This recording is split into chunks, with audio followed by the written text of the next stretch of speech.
And now, our feature presentation. You are watching a master at work. Hello, everybody. My name is Rafael Chacín, as known as el Capitán Rafucho, and welcome to the Venture. And tonight, we're going to present a special episode of Silver and Black Experience, which we're going to talk about for the free agency. So right now, ladies and gentlemen, I would like to introduce to you a special guest you might know as Raiders on Revival, because during the last night, there was a show about it because they just put a lot of content to put it out for the free agency of the for Raiders right now, because it's up-season talk, and then we got to ready for the free agency before hitting off. It's coming at hard right here. So, ladies and gentlemen, I would like to introduce to you the man of the hour with rivalries to the for the free agency right now. So here it is, ladies and gentlemen, Big C for the Raider Nation. So how's it going? I'm doing great, Raf. Thank you for having me. That I love that opening. That theme song just makes me want to move. Let's go. Yeah, it is. Yeah, it is. So right now it's talking about for the free agency, but first and foremost, I mean, this is gonna be like a very huge shit about it. So first and foremost, we just got out for the breaking news right here. So they just got released Brian Hoyer, I mean, for the Russell Wilson free agency links. I know for the release of the veteran quarterback Brian Hoyer on Friday after benching veteran Jimmy Garoppolo in favor of the rookie 4th-round pick Aiden O'Connell last season. They just wanted to figure it out at the market for a veteran signing and call it the offseason. So it just reported for Friday, which is the free agent quarterback Russell Wilson has met the Pittsburgh Steelers, New York Giants. They're going to be expected for the Raiders and follow for the release of the Denver Broncos. Also, after this one, because Hoyer is just like appearing regular seasons game for 8 different teams versus 15 years career. He's spending parts of the 8th season for the Patriots with a backup capacity. He won the Super Bowl in 2018, but much of the time he was playing under offensive coordinator Josh McDaniels.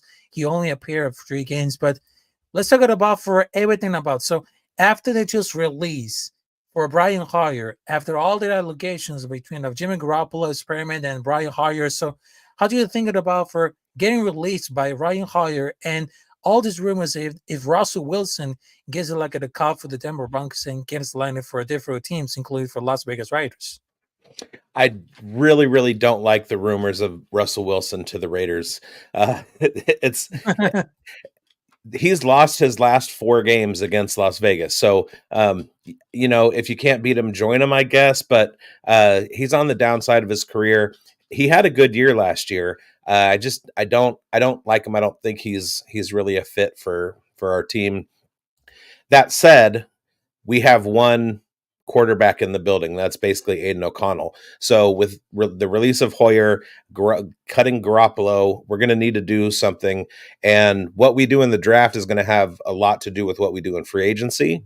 So there's some guys out there that I wouldn't have a problem with bringing in as our 3rd quarterback, or at least to compete for the backup job with Aiden O'Connell.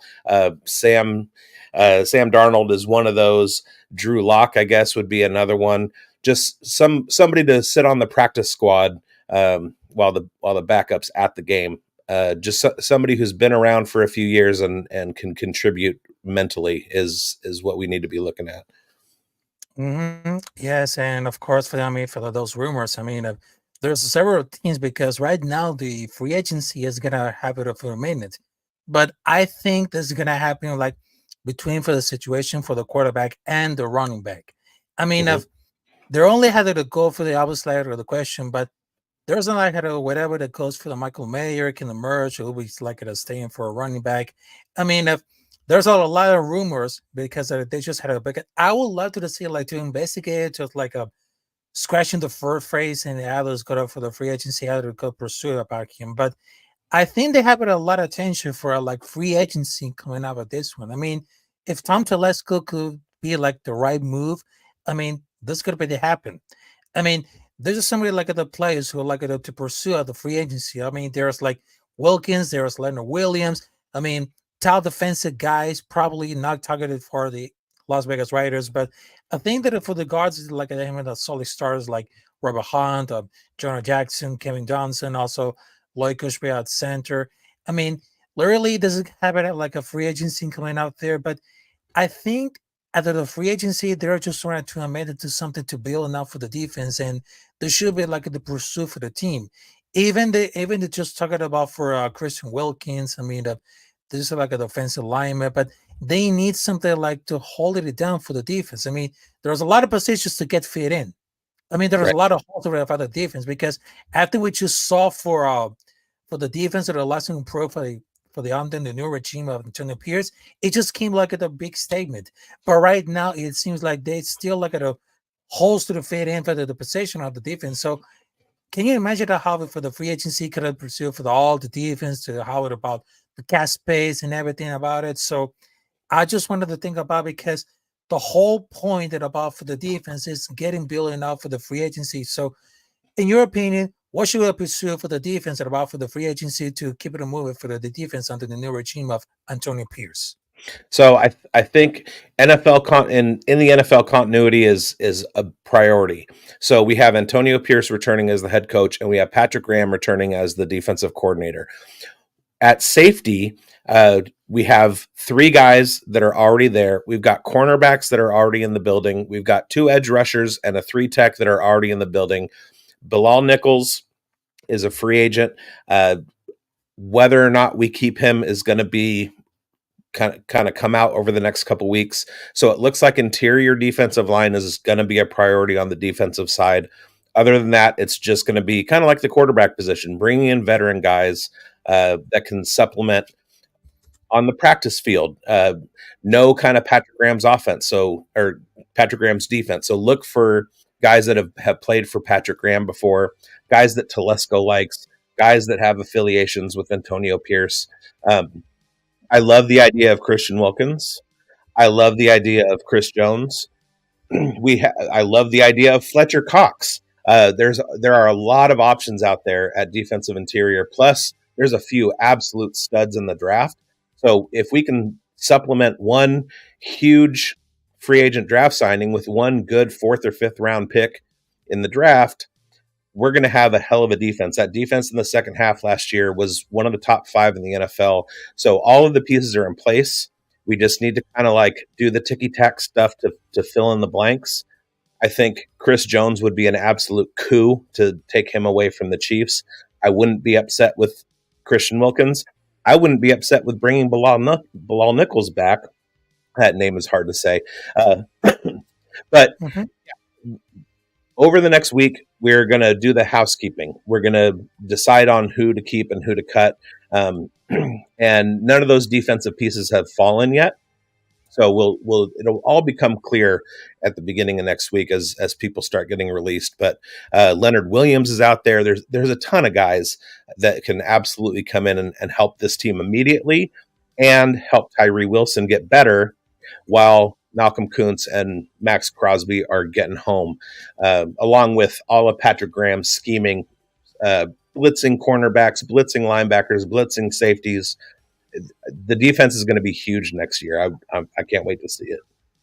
Yeah, exactly. I mean, I would love to get interested about for the defense of the free agency because I know March is the month of the free agency, but they're going to attempt it about for all about for the defense, linebacker, defensive tackle. I mean, after we just saw for the last season, I mean, they just had a good enough.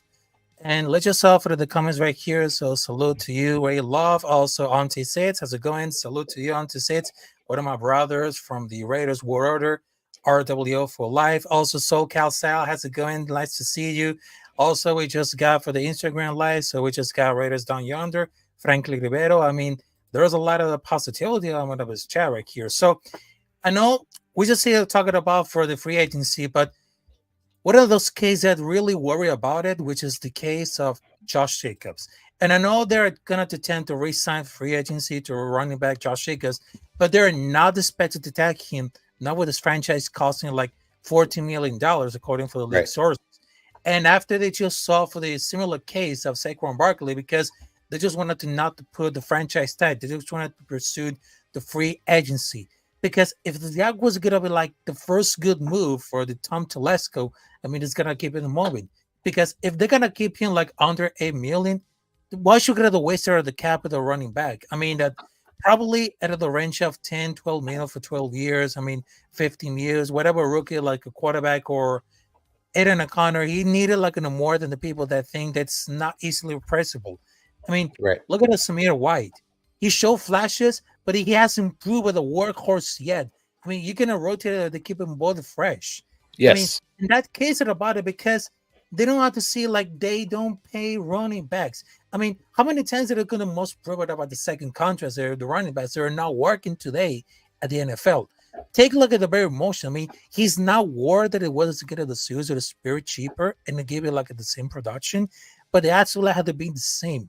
With why is shining later in the season, there are many teams that are acting like seen over like 11 million going to a running back. So after for those case of Josh Jacobs and Saquon Barkley, so could you imagine if Saquon Barkley could sign enough or who pursue like the free agency? And I mean, it all depends on the weather situation for the running back.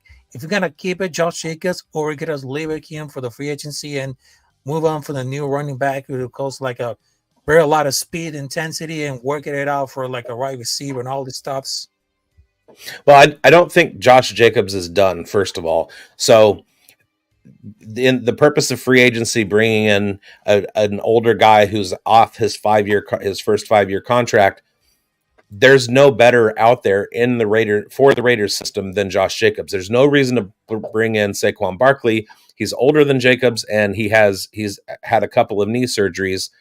Jacobs has been banged up a couple times. He finally missed some games. That was his first stretch of games missed last season, and Zamir White filled in nicely. The point of getting a running back in the draft would be getting a young guy. So we have a young guy. We have an old guy. We just brought Amir Abdullah back. So there's our third down guy. He's going to reprise his role from last year. Brandon Bolden is the only question mark, and you can get that in the draft. So bring Josh Jacobs back. He's not going to sign for $14 million. He's not going to get much out in the market. And also the NFL gave us a little bit more money. Plus they freed up some space with the Jimmy Garoppolo debacle, him testing positive for performance enhancing drugs. So there's a little bit more money to work with. Sign Jacobs to a 2-year contract, give him $8-10 million a year. I don't have a problem with that. He's still going to be productive. And if he and Zamir White are splitting carries in the backfield, Jacobs is going to be productive for even longer than if he was the bell cow getting 25-30 carries a game in the first place. So I have no problem with there's money out there. Give it to him. Give it to him. Bring him back. He wants to be here. He loves Antonio Pierce.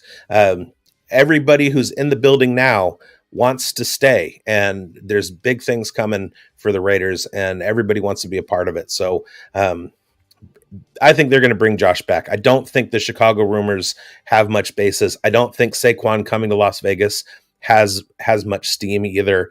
I absolutely see Abdullah, Zamir, and Josh back in the building, and then drafting a running back in the draft.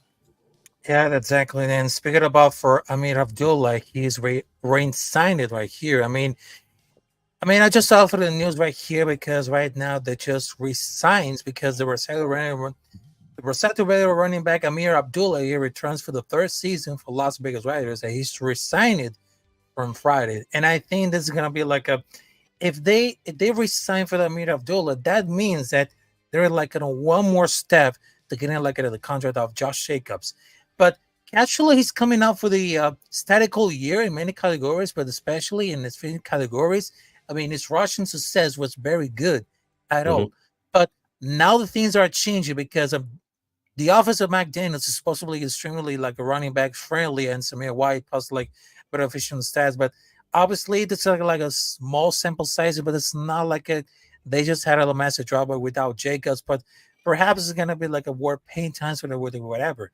I mean, if they're gonna put it like a test the open market, but I think it's coming to have it with some pull like at the trigger, but I think it's gonna have it like at the pay, like at the sort of the contract. I mean, look at Eckler, Matthews, Gordon. He will keep it around if the cost is right, but no one's afraid to move at that one. But some of those people that say that it's gonna be like weird to wear another jersey, but I think they have it. I think it have to go for their opinion because if they got to stay for like one more time, I think it's very good. because if they're gonna need a lot of production, because look at what Josh Jacobs is doing. I mean that he's rushing later as the running back, and he's done like more for the Raiders, and he just make it like a history. So Yeah. there's a few person that say that why go to the waste of the time for the cat space or the running back, but if Josh Jacobs instead to re-sign and not the franchise tag, that'll be like in a one more year to get it like a proof for the Russian leader that I just had, because the chemistry between for the running back and the wide receiver is undeniable. If we have to see like guys between Devontae Adams and the defense for Max Crosby, Robert Spillane, Devon Diablo, I mean, those guys have a lot in common. But added about the commit for the excellence, I mean, if Josh Jacobs wants to be like a Raider for life, that will be no problem for us. But the Right. only thing is because he needs to to involve a lot of more, and he needs to stop. He needs to stop the thing. And right now he's gonna be to prove it in the salary why he's the best. I mean, I know he's the best rusher to lead for the running back of the NFL. He's just running off it against Christian McCaffrey, Saquon Barkley, of Eckler, also for Pollard. I mean, those guys are going to come, but the special talent of Josh Jacobs is undeniable because he can do anything. But the problem is with the cap space, and many people are thinking about it, is going to redesign it or it got to be pouring him out. So maybe how did it go with? So, And yeah. I think Jacobs would sign with Las Vegas again for a little bit less than he would take from other teams. And I think the Raiders would give Jacobs a little bit more than they would offer somebody else. So I think that a deal is going to get done. The other thing to keep in mind, though, is that yes, free agency starts next week. There's the tampering period that starts just before that, but there's cuts throughout the summer, and nothing is in stone until the 53-man roster is submitted right before the first game. So every year there are guys who are veterans that get cut by their teams, that were kept through the summer, that made it through the free agency process, guys that I'm pretty sure if you get tagged, you're going to play. But there might be some guys that sign a nominal contract and then get cut. Look for Joe Mixon to be out there. The Bengals have no incentive to keep him. So there are going to be a lot of changes, but the Raiders can take care of all of that real quick. Just sign Josh Jacobs and they don't have to worry about anything else because he's fine. He's, his production will still be there. And Zamir White, even if Jacobs decides to leave, if somebody throws him an absolute bag and gives him $13 million a year and he's like, well, I got to take that, I'm fine with Zamir White being the bell cow. He showed in a 4-game tryout, basically audition, that he can be the man. So I want Jacobs back, but I'm not scared of any scenario. Yeah, that's exactly. So I just say for the Ray Love to say committed to excellence. That's right. Also, Ray Love to say bring back Josh Jacobs. That's right. I know that's gonna happen because after we just saw for that season, I mean, he's really incredible because the special talent for the speed, the ability. I mean, that's like the best case scenario to put it out for the running back. And I know the experiment between Dave Ziegler and Josh McDaniels didn't work. But right now, under the new regime of Antonio Pierce and Tom Telesco, which is set up for the next season, I mean, it's going to put it out for the next level. So right now, let's we do have a new offensive coordinator in Luke Getsy, and he likes to run the ball. He brought in Deontay Foreman in Chicago. He drafted Roschon Johnson in Chicago. Khalil Herbert, he stuck around with. He had David Montgomery, and they actually let him go. But Luke Getsy understands the value of a good running back room, and it's going to be different than McDaniels. McDaniels was very predictable. Everybody knew when Josh Jacobs was going to get the ball, and the defenses were able to shut him down, and he wasn't very efficient to start the season because Josh McDaniels was not a creative play caller. So hopefully Luke Getsy can improve on that. And it looked like what Bo Hardigree did in the second half of the season, especially with Zamir White, made everything much better for the running game. And if we can keep that going into 2024, Jacob should have a good season too. So yeah, there you go. So right now, let's gonna move on for the next topic. And I know the April is gonna be like the month for the draft, but they're like pretty well for heading for the 2024 NFL season. which is they're guaranteed to get like a quality player at the position. But this one, they had to strongly draft classes in the wrestling memory, and they should create like a elite talent for the top pick. But what would happen if they have a worst case scenario for the during the round one? Because we don't want it to see like a deja vu between John Michaels Russell, because we don't want it to see that. But they are in the top spot in that draft, and they need like a quarterback precision, but they're seeming like a behind multiple teams. We're like the draft one. So they just had it like in front for the Raiders at number 13, Vikings at number 11, Broncos at 12. But they had to address for the franchise quarterback position. Otherwise, nothing else matters, because we just see like at the conference between Patrick Mahomes, Josh Allen, Burrow, Jackson, Herbert, Stroud. They need a quarterback who can compete with those passers. And they know they're cussing out for the round number one, but there's no deal how to struck out for this one yet. Right. It's gonna. I think it's gonna be sorry. like for example. I mean, they just had Mike Dennis Jr. They have Bo Nix. No, like, all right, don't worry. So they're just like there's like a several quarterbacks who need like around the position. So they just had Party from Michigan. So they have Bo Nix from Oregon. They have Michael Jr. I mean, Jaden Daniels from LCU. So if they had a top position right here to put in out for the quarterback, so those four positions that I had like for the quarterback. And I know that Michael Penix Jr. could not be there because they went for the jury core right there. And how you likely to see for the draft position? Because if they're gonna select between a JJ McCarthy or Jaden Daniels with a connection with LCU, Bo Nix or Michael Penix Jr. So will you rather go to draft at the 2024 for Las Vegas Raiders in that position for the quarterback, or they just need like a wide receiver or running back? Well, it basically comes down to, let's look at the top 6 quarterbacks. So you have Caleb Williams, you have Drake May, you have Jaden Daniels. That's basically like the consensus top 3. Then you're looking at JJ McCarthy. People are throwing in Penix and Nix. And then you have Spencer Rattler, who's out there, the kid from Tulane who's out there. I think the worst case scenario would be Rattler or the kid from Tulane. I think the second worst case scenario would be keeping Aiden O'Connell and not drafting any quarterback whatsoever and giving Aiden O'Connell the starting job. Now, let me just say that I am totally comfortable with Aiden O'Connell as a starting quarterback in the NFL. I think he showed last year that with the right team around him and a defense that's getting the offense the ball, he can be a quarterback.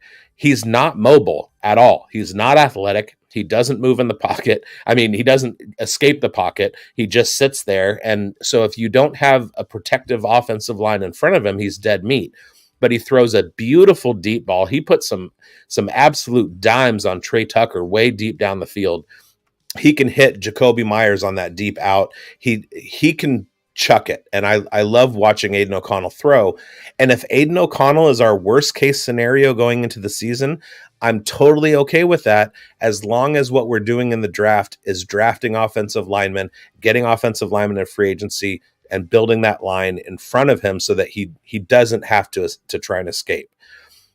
Next would be Bo Nix or Michael Penix, and bringing them in to compete against Aiden O'Connell and see if they can pick up the offense fast enough to beat him out of the job. If not, Aiden takes over. One of those guys holds a clipboard for a little bit. I think the only 4 guys that would challenge him at the position that would win it outright right away would be McCarthy, May, and Daniels. I don't think Caleb Williams is going to be a possibility unless maybe we do a sign and trade with Jacobs to Chicago and get Chicago's first pick and then move up and get Caleb. Something like that would be absolutely crazy. I'm not against it, but I don't think it's necessary. And I'm an old school guy. I love draft capital and I love old school team building. And I think offensive line should always be a priority, especially when you have young guys and the free agent market isn't. If you don't get anybody in the free agent market, I don't have a problem getting two-year guys like, Colton Miller took a couple years to become a Pro Bowler. There are so many options at the quarterback position. it's hard to kind of lock in and say this one is the most likely, because they're all possibilities at this point. And that's what makes this offseason so fun, is that we have nothing but hope and a team on the rise and so many possibilities to make the team even better. And I'm psyched. Yeah, exactly. And I mean that I think it's time for Las Vegas Raiders to get a lot of aggressive and get like the quarterback for the future. I mean, for the general manager, Tom Telesco and Antonio Pierce, they don't necessarily have it like a rush, but they cannot afford to stand pat for the most important position. If they are going to go serious about for competing in 2024, it may have a good guy for the have the quarterback room. But I don't think it's going to be like the long-term answer for Aiden O'Connor. And I know it's been started for like a 2 games, 4 games. I mean, he's like at a starter, but he's not ready yet for like a long-term answer. It may like difficult for to get in a position, but it's not impossible. I mean, they're exploring like training out for the first round of the draft. So coming out for the combine, and they just like a step between the Telesco shoes and pulling out for right now. So once it had to go, because they had the strongest quarterback class in ever. When you're talking about for Keller Williams, also they just got Bo Nix, Jaden Daniels, also Drake May, Spencer Rattler. I mean, they have the best of the quarterback class between for the 2024 season.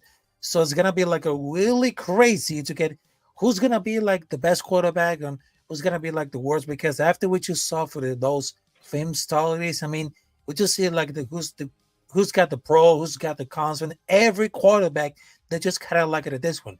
And I know that JJ McCarthy isn't like a nine light, because I just saw for that game between the Michigan versus Washington, and I think he's just got it like a flaws. But it just stayed like it because there's some quarterbacks that's been good, some other backs is not very good enough. But I just really thought it's gonna happen like go happen to the snap right here. But if they're gonna be like a very aggressive at the quarterback, so they just wanted to need it right now, because it's not gonna be like a rush time to go up to pursue like a quarterback, because after just kind of like the situation for Jimmy Garoppolo, Brian Hoyer, and then Aiden O'Connor giving it like the position right here. But I don't think it's gonna be like the starter for it, because they didn't want it to see like a long-term answer. So they just wanted to need like a better quarterback to get along with Aiden O'Connor, and someone had to go to drafted of the 2024.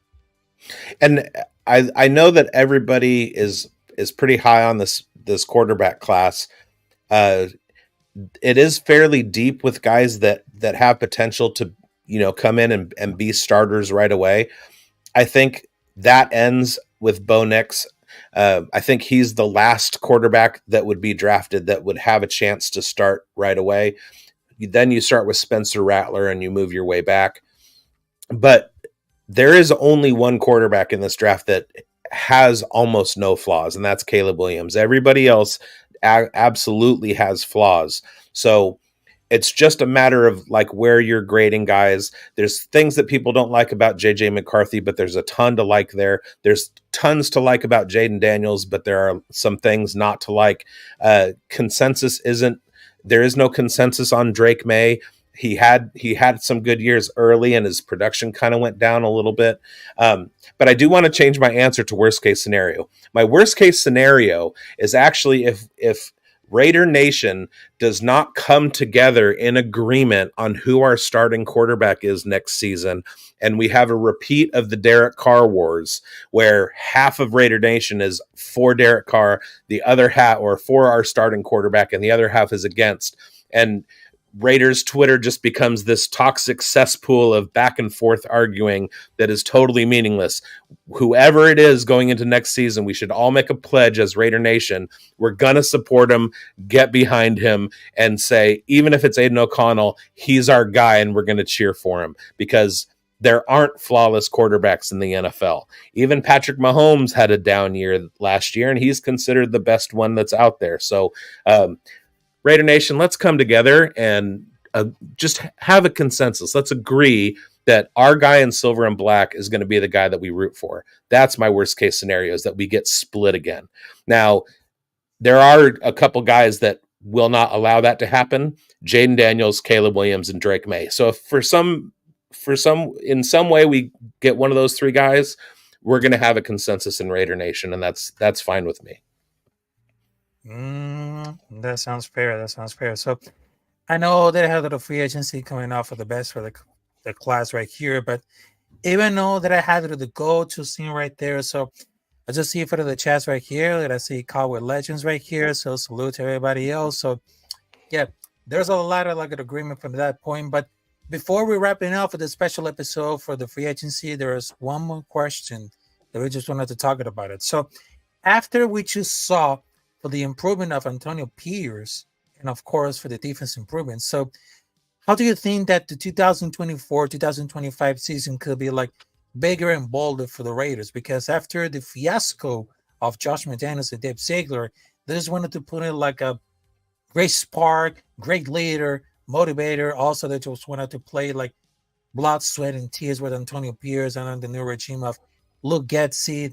What expectations did I have to go to it at the 2024-2025 Raiders season? Could I make it to the playoffs?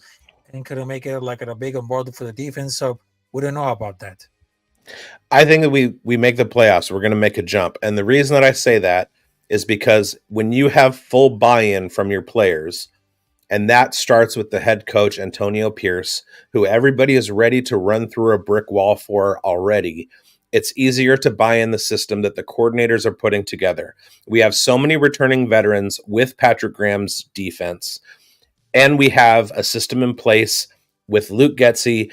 Obviously, he is on one of the same pages that Antonio Pierce is, or they wouldn't have brought him in. There were lots of guys to choose from. Cliff Kingsbury was an option, but I don't really like his air raid defense for the NFL. I think Luke Getsy, with the right quarterback, is going to do. I mean, he did fantastic in Green Bay. Granted, he had a Hall of Famer as his quarterback, but there's no reason why he can't repeat that. So if you're looking at the Raiders and their second half of the season, the fact that Antonio Pierce had a winning record, the fact that we're in the AFC West with only one real competitive team, I don't think the Broncos are ready to compete yet. I don't think the Chargers are ready to compete yet. Could you imagine being the Chargers, having Justin Herbert as your golden god of a quarterback, and Joey Bosa and Khalil Mack on the edges, and Hall of Famer Keenan Allen, and Austin Eckler is this great historic running, all of these pieces in place, and you're still looking up at the Raiders, who go through a season of absolute chaos and getting rid of their my way or the highway coach who nobody wanted to play for. Could you imagine having that much talent on your roster and still looking up at the Raiders? And the Broncos are in a similar position, although they're not going to have a quarterback coming back that's as good as Russell Wilson, most likely. So the Raiders are in a really, really good position. They're in a good position to go 5-1 in the division. We'll call it a split with the Chiefs again, and 2-0 against the Chargers and the Broncos. It's going to be a good year. We just have to take care of business with the rest of the league, and I think a playoff spot is not out of the question. I mean, we have to be better than Pittsburgh, right? Yeah, it is, because right now we're just seeing because right now we had to wait until the schedule, because right now we just see for the Raiders of 2024-2025 season, we just see in this one, because right now we don't just see, because this is gonna feel like, because we had to do future opponents. So I just see it at a more, because right now they just had Los Angeles Rams to Los Angeles. Also, they got the Chargers, because during the 2024 season, the home opponents are gonna be Denver Broncos, Kansas City Chiefs, Los Angeles Chargers, Cleveland Browns, Atlanta Falcons, Carolina Panthers, Pittsburgh Steelers, and Jacksonville Jaguars. And from the away opponents, they just got Broncos again, Chiefs again, Chargers again, Bengals, Buccaneers, Baltimore Ravens, Saints, Dolphins, and Los Angeles Rams, which is gonna really, really fast, because it's not gonna be an easy schedule. But we have for the defense, and of course for the offense, it's gonna be a much bold than that, because if you're gonna need bigger, bolder, and bigger, because I just really thought it was, because this season is gonna be a great statement for the Raiders. Because if you look at it for the Raiders, after we just beat, they had a lot here of Giants, Jets, and of course a historical moment between for Raiders. versus Chargers, which is like very historic because no one does it happen for the history of the organization. And then on Christmas, we just beat the Chiefs, which is like a great one, and we're just still undefeated against Broncos because Broncos didn't have like a much great defense, but right now, but it seems that because after we just saw that, I think it's like the perfect time to say it's the season of the Raider Nation. They're gonna bring it back, the football that they needed for. Yes, I totally agree. And that schedule doesn't scare me at all. I think New Orleans is definitely a winnable game. Jacksonville is a winnable game. Atlanta is a winnable game. There are a lot of Pittsburgh's a winnable game. There are a lot of winnable games on that schedule. Miami might be tough, depends on where they're at. It's also going to depend a lot on where in the season we get them. If it's going to be the early part of, there are teams going through regime changes. There are teams going through quarterback changes. I mean, Atlanta is still, you have to look at them as a mess at this point. The Saints, you have to look at them as a mess at this point. The key for the Raiders is going to be gelling in Luke Getsy's offense as soon as possible. If they can do that early in the season, everything should be pretty okay because the defense is ready to go. I think the defense could go out with who they have on the roster on defense right now, without any free agent signings. I think that they can go out and still be a top 10 defense just with the system that they have in place and the coordinators and the personnel that they have in place. The defense is there. It's just going to be a matter of getting that offense ready to go. So hopefully we get a pretty cake early season schedule and then sneak out some wins later in the season. And we should definitely be a competitive playoff team. That is fact. That is fact. So it was to say real level to see we beat the quiz with AOC and no line. Yeah, that's a fact. So I just wanted to tell you, thank you everybody for joining us for this special episode of Silver and Black Experience, talking about for the free agency and Raiders talk. So I just wanted to tell you, thank you, Big C, to join us in the special episode. Where can we find you on the social media and see your content on YouTube? All right. I hope you have, this is going to take some time. All right. The best way to do it is to go to Twitter at BigBonedFFB. Look me up, find me. I write and podcast for the Undroppables. I have a podcast that's totally Raider-centric. It's through the Uncovered network of the Undroppables. It's called The Raiders Unrivaled. Raf was good enough to get in the comments last night, along with Severe Raider. Last night, the comment section was off the hook, and that's what I live for. So Thursday nights, 8:00 Pacific time, live on YouTube. Raiders Unrivaled. You can put that in the YouTube search on the Undroppables channel. I also have a couple fantasy things that I do, the Dynasty Pulse and the Fantasy Burn. But all of that can be found at Big Boned FFB. And I'd love to see all of you guys there. I tweet on Raiders Twitter and hashtag Raider Nation all the time. So look for my stuff and join us on Thursday nights. Yeah, there you go. So I just wanted to tell you about it. Thank you, everybody, to join us for the special episode. Also, you can subscribe me on YouTube as El Capitán Rafucho, which is the sound of Spanish, but you can see like the podcast Silver and Black Experience, and boom, there you have it. Rafael Chacín. Not only I provide live streams, also reactions, videos, all this stuff. Okay, you can follow me on Instagram at El Capitán Rafucho, on Twitter at Capitán Rafucho. Also, you can subscribe me on Rumble, which is like Rafucho93. There's a lot of the content on Rumble, Instagram, Twitter, and YouTube because we are live on YouTube, Twitter, Instagram, and of course on Rumble. So it's been like an amazing episode of Silver and Black Experience with Rafael Chacín as no es el Capitán Rafucho, with our special guest, Big C for the Raiders Unrivaled. So I just wanted to tell you, have a great night, have a great weekend, and just like in the words of the mythical Al Davis, just win, baby. Gracias, Raf. There you go. Have a good one, folks, and Raider Nation for life.